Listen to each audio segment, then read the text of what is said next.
ആട് 3ന്റെ official trailer അങ്ങനെ കാത്തിരുന്നത് പുറത്തിറങ്ങിയിരിക്കുകയാണ്. ഗംഭീര ട്രെയിലർ തന്നെയാണ്, നല്ല എൻഗേജിങ് ട്രെയിലർ തന്നെയാണ്. പറഞ്ഞറിയിക്കാൻ വാക്കുകളില്ലെന്ന് വേണമെങ്കിൽ പറയേണ്ടി വരും. കാരണം നമ്മളെല്ലാവരും കാത്തിരുന്ന ആ ഒരു ക്യാരക്ടേഴ്സും അതുപോലെ തന്നെ റീയൂണിയൻ തന്നെയാണ്. പാർട്ട് 1ലും പാർട്ട് 2ലും എല്ലാവരും ഇതിൽ ഒന്നിച്ചിരിക്കുകയാണ് ഈ ഒരു ട്രെയിലറിലൂടെ. പിന്നെ നോക്കുകയാണെങ്കിൽ ഒരുപാട് കോമഡി എലമെന്റ്സ് വർക്കാവുന്നുണ്ട് എനിക്ക് ട്രെയിലർ കണ്ടിട്ട് തന്നെയായിട്ട്. അപ്പോൾ എന്തായാലും പടം കാണുമ്പോൾ അത് എന്തായാലും വർക്കാവേണ്ടതാണ്. സ്റ്റാർട്ടിങ് കുറച്ച് പീരിയഡ് ഡ്രാമ സ്റ്റാർട്ട് ചെയ്ത പോലെ നല്ല സീരിയസ് ആയിട്ടൊരു കഥ പറഞ്ഞു പോയി. പിന്നെ ജയസൂര്യന്റെ ആ ഒരു കോമഡി സീൻ സ്റ്റാർട്ട് ചെയ്ത് മുതൽ പിന്നെ ഫുൾ കോമഡി ആയിട്ടാണ് പോയത്. ട്രെയിലർ കട്ട്സ് നോക്കുകയാണെങ്കിൽ, ഈവൻ ട്രെയിലർ കട്ട്സ് ആണെങ്കിൽ പോലും ഗംഭീരം തന്നെയാണ്. സൂപ്പർ ആയിട്ടാണ് ട്രെയിലർ കട്ട് ചെയ്തിരിക്കുന്നത് അല്ലെങ്കിൽ എഡിറ്റ് ചെയ്തിരിക്കുന്നത്.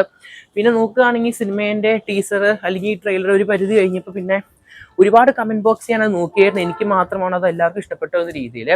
ടീസറിന്റെ കൂടെ അല്ലെങ്കിൽ ഈ ട്രെയിലറിന്റെ കൂടെ തന്നെ ഓരോ ക്യാരക്ടേഴ്സിന് ഓരോ തീം മ്യൂസിക് ഉണ്ട് ഈ ഒരു ആട് സിനിമയിൽ.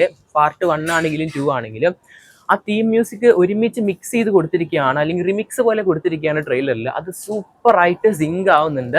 ഗംഭീര ടീസർ ട്രെയിലർ ആയിട്ടാണ് എനിക്ക് പിന്നീട് അങ്ങ് തോന്നിയത് ആ ഒരു 1 മിനിറ്റ് 47 സെക്കൻഡിന് ശേഷം. കാരണം റിമിക്സ് വന്നതോടെ അത്രയും നല്ല എൻഗേജിങ് ആയിട്ടാണ് ഈ ഒരു ട്രെയിലർ അവർ മേക്ക് ചെയ്തിരിക്കുന്നത്. അത് ഓഡിയൻസ് നല്ലപോലെ വർക്ക് ആയിട്ടുണ്ട്. ഞാൻ കമന്റ് ബോക്സ് നോക്കിയപ്പോൾ ഒരുപാട് പേര് ആ ഒരു ടൈമിൽ കമന്റ് ചെയ്തിട്ടുണ്ട്, ഇവിടെ മുതൽ അങ്ങോട്ട് ടീസർ അങ്ങോട്ട് അടിപൊളിയാണെന്ന രീതിയിൽ. അങ്ങനെ ഒരുപാട് പോസിറ്റീവ് ഉണ്ട്. പിന്നെ അത് മാത്രമല്ല ട്വിറ്ററിലോട്ട് നോക്കുമ്പോൾ പിന്നെ അങ്ങനെയല്ല കാഴ്ചകൾ കാണുന്നത്. വളരെ ആവറേജ് ആണ്, കളർ ഗ്രേഡിങ് കൊള്ളത്തില്ല. പിന്നെ മ്യൂസിക് ആണെങ്കിലും വളരെ ബോറായിട്ടുണ്ട്, BGM മാത്രം കൊള്ളാം. പിന്നെ അങ്ങനെ ഒരുപാട് മോശമായിട്ട് കമന്റ് ചെയ്യുന്നുണ്ട് ഹെയ്റ്റേഴ്സ്. ഇനി എനിക്ക് സംബന്ധിച്ചോളം സിനിമ നല്ലൊരു ഹൈപ്പ് ക്രിയേറ്റ് ചെയ്തിട്ടുണ്ട്. സിനിമ നല്ലപോലെ ടീസ് ചെയ്തിട്ടുണ്ട് ട്രെയിലർ റിലീസിന് മുമ്പ് തന്നെയായിട്ട്.